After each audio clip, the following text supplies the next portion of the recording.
YBM 종로 김성곤입니다. 자, 오늘은 N1 시험을 치르러 시험장에 와 있습니다. 이제 곧 도착하겠네요. 잠시 후에 뵙겠습니다.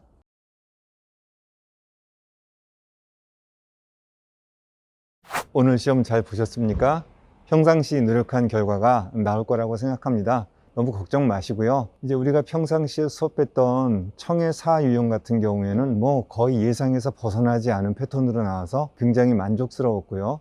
그다음에 청해에서 문제 5 유형 같은 경우에는 우리가 조건 수련 연습을 좀 마지막에 했었는데 그 유형이 안 나와가지고 사실 내심 좀 속상했습니다. 물론 여러분한테는 좋은 거일 수도 있죠. 그 다음에 문자어휘 같은 경우에는 크게 난이도가 높다고는 생각이 들지 않고 무난했다. 그 다음에 독해도 N2, N1, 그 다음에 기타 영역이 적절하게 어우러져서 나왔다고 생각하고, 그 다음에 독해 같은 경우에는 약간 철학적인 지문이 나와가지고 좀 당혹스러웠던 것 같은데, 평상시에 이제 그런 연습을 해오긴 했었죠. 그래서 도움은 되셨을 거라고 생각합니다.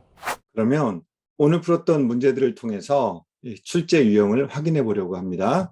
자, 난이도는 전반적으로 평이했다고 생각하고, 그래서 그 결과 고득점자가 늘지 않을까라는 희망을 가져봅니다. 그리고 기출문제를 재출제하는 경향이 강화되고 있다. 재출제. 자, 무슨 소리냐? 문자어휘, 문법, 독해, 청해 영역에서 과거에 나왔던 문제가 또 등장하는 이제 그런 예가 늘고 있었습니다. 자, 그것도 몇 문제 확인할 수 있었고요. 자, 그러면 이제 문자어휘를 가지고 이제 문자어휘의 유형 변화를 보면은 유형 변화는 없었습니다.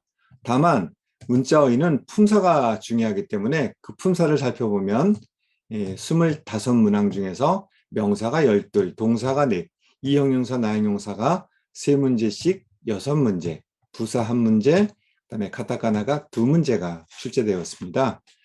자, 여기서 우리가 공부해야 될 방향성을 알 수 있는데 압도적으로 많은 품사가 명사죠.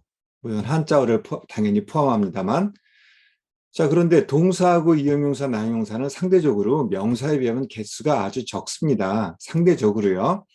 그런데 10문제가 나왔다고 한다면 앞으로 학습할 때 동사나 이형용사, 나형용사에 포인트를 두어야 되지 않을까. 그런 어떤 하나의 공부 방향성이 등장하는 것이죠. 자, 그러면 하나 이제 우리가 잊어버리기 전에 이제 그 기억을 되살려서 문제를 한번 떠올려 봅시다. 자, 이 문제의 의도를 여러분이 아시고 풀었더라면 당연히 점수가 더 높아지겠죠. 그걸 기대하셔도 좋습니다. 자, 킴바쿠시다 훈기가 타다요테루. 자, 이거는 킴바쿠라고 발음합니다. 자, 1번이죠. 반타금이냐, 타금이냐. 타금이 존재하느냐, 존재하지 않느냐. 이런 걸 물어보는 그런 유형이었습니다. 자, 문제 이 유형 같은 경우에는 자, 문맥 규정이라고 하는데 이 빈칸에 뭐를 넣느냐. 요게나고 또 있다세에 대해 하나시가 나니나니 시테시마다. 쓸데없는 말을 한 탓에 자, 어떤 안 좋은 상황이겠죠. 이야기가 그럼 당연히 뒤에도 안 좋은 상황이니까 못다레로 기대다, 오보레로 물에 빠지다, 코지레로 악화되다, 도지다, 아니면 꼬이다 이런 뜻의 부정적인 어감을 나타내고요. 11회로 절이다, 마비되다. 당연히 코지레루가 답이 되겠죠. 하나시가 코지레 뜻이 맞다. 이야기가 틀어져 버렸다. 이야기가 안 좋은 결말로 되어버렸다. 자, 그 다음에 쿠츠로그라는 거는 이제 푹 쉬다는 뜻이죠. 자, 이건 유의어를 찾으라는 건데 그러면 유끄리스루 푹 쉬다. 이게 답이 되겠죠. 그 다음에 자, 용법 6문제 중에서 혼바라는 단어가 나왔는데 혼바의 뜻은 본고장이죠. 그것이 활발하게 이루어지는 지역. 자, 그래서 당연히 자, 이 문장이 적절한데 자즈노 혼반이 이때 온가쿠노 벤교 시다이. 제주의 본고장에 가서 음악 공부를 하고 싶다. 자, 그런데 이 혼바 용법에서 우리를 짜증나게 하는 게 뭔가 비슷한 단어 가지고 우리를 혼란스럽게 하죠. 자, 이번에 등장한 혼란 요소는 사건 현장 할 때 말하는 겐바였습니다. 혼바를 써야 할 곳에 겐바를 써서 오답을 유도하는 게 그런 보기로 많이 등장했습니다. 자, 문법은 어떠냐? 문법에서 유형 변화가 있다면 문제 7유형. 자, 문제 7유형이라고 한다면 자, 우리 이 문장 속에 네모칸, 작은 네모칸 5개가 존재해서 여기다가 어떤 문법적인 표현이나 접속사나 지시어나 또 단어를 넣거나 이런 식의 일종의 문자어휘와 문법의 종합형이죠. 근데 이게 처음으로 5문항이 아니라 4문항으로 줄었습니다. 문항수가 준다는 것은 상대적으로 중요도가 낮아진다는 뜻이겠죠. 자, 그러면 문법에서 중요한 거는 레벨입니다. 그래서 우리가 이 난이도를 따질 때 레벨로 따지는데, 자, 일단 첫 번째 유형에서 5개가 N1 레벨이라고 속한다고 볼 수 있고요. 자, 그 다음에 N2 레벨, 도쿠로 대화나이, 뭐뭐 할 상황이 아니다. 그 다음에 나머지 것들은 그러면 아무런 그 의미도 없는 그냥 뚱딴지 같은 그런 문제들이냐? 그건 아니죠. 자, 신기하게 축약표현, 회화적인 표현이 항상 등장하는데 이번에는 축약표현이 등장했습니다. 자, 이또 이때 나오면은 이게 뭐의 준말이냐? 이때오 이때의 준말이죠.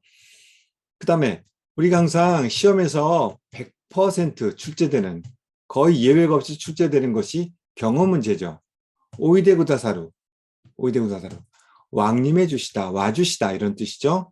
여기다가 N2 아니면 N3에서 학습하는 카라니와가 추가된 건데 포인트는 오이데구다사루, 와주시다라는 이 경어 표현입니다. 그 다음에 칸샤시테모 시키레나이. 자, 이 마스형 키로 이거 N2입니다.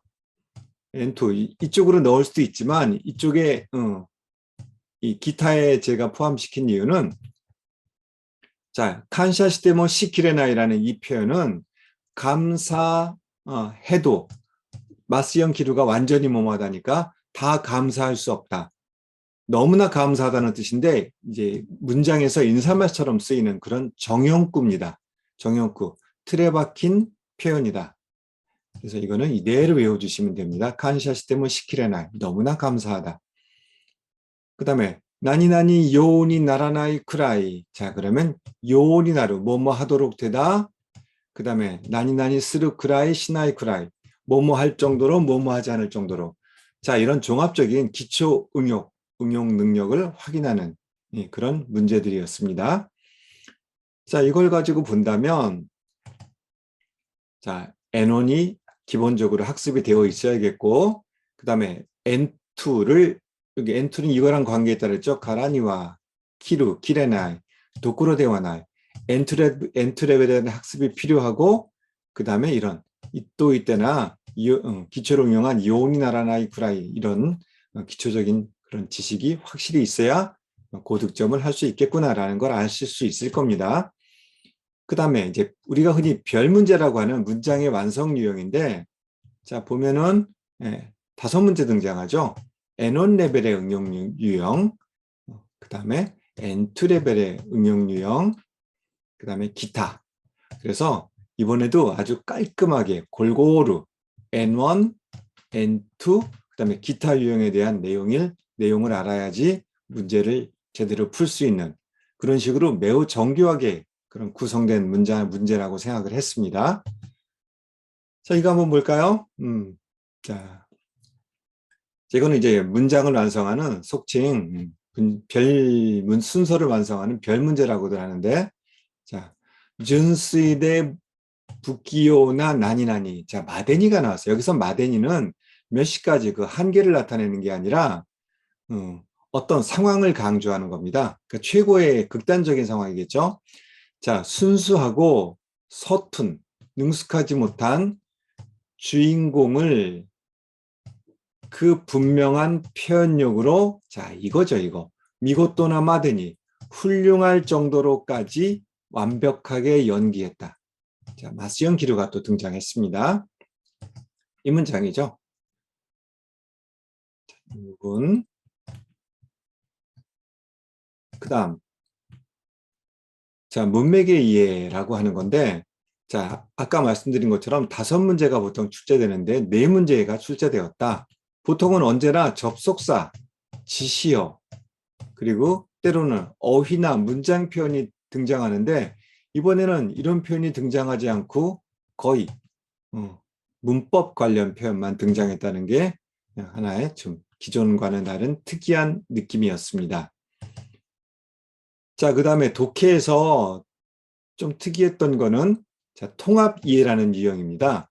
자, 원래 두 문항이 출제되어 왔는데 이번엔 세 문항이 출제되었고 그 다음에 형식의 변화를 시도하고 있다라는 느낌을 받은 게 보통 A하고 B가 있을 때 이 두 가지 의견을 가지고 어떤 제시된 문제에 대해서 A하고 B가 서로 의견이 같든 다르든 A의 의견, B의 의견이 있는 그런 흐름이었는데 이번에는 A는 무언가를 부탁하는 서신이고 B는 무언가에 답하는 서신이어서 기존과는 좀 다른 유형이라는 것을 알 수 있었습니다.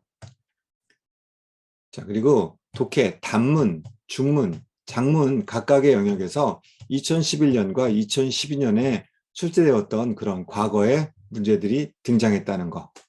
그래서 여기서 우리가 하나 알 수 있는 거는 앞으로 이제 기출문제, 특히 독해나 청해 쪽에서는 기출문제를 학습에 사용할 필요가 있겠구나라는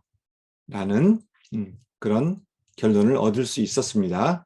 그다음에 청해는 이제 1, 2, 3, 4, 5 다섯 문항이 있는데 1, 2, 3 유형은 6문항씩 출제되었고 그 다음에 문제사 유형은 13문항 즉시응답 유형이죠. 즉시응답. 그 다음에 마지막 문제 5 유형은 2문항이 출제되었습니다. 기존 같으면 이게 7문항, 이게 14개의 문항, 이게 3개의 문항인데 청해를 회화를 길게 하는 대신에 문항 수를 줄이고 있는 그런 흐름이 보였습니다. 자, 여기 지금 적혀 있는 그대로고요. 자, 그런데 청해를 통해서 알 수 있었던 게 기출 문제가 반복되고 있는 경향. 그 다음에 출제되는 내용이 갈수록 정형화되어 간다. 그래서 정형화되어 간다는 거는 무슨 얘기냐면 이제 그 많은 문제를 출제하면서 이제 그 틀에 박힌 문제라고 하죠. 그래서 이 문제를 익혀두면 나머지 문제에도 응용할 수 있다. 점점 그런 식으로 학습이 수월해져 가고 있다고 하는 그런 내용으로 이해를 했고 그 다음에 기출문제가 반복된다는 것도 마찬가지입니다.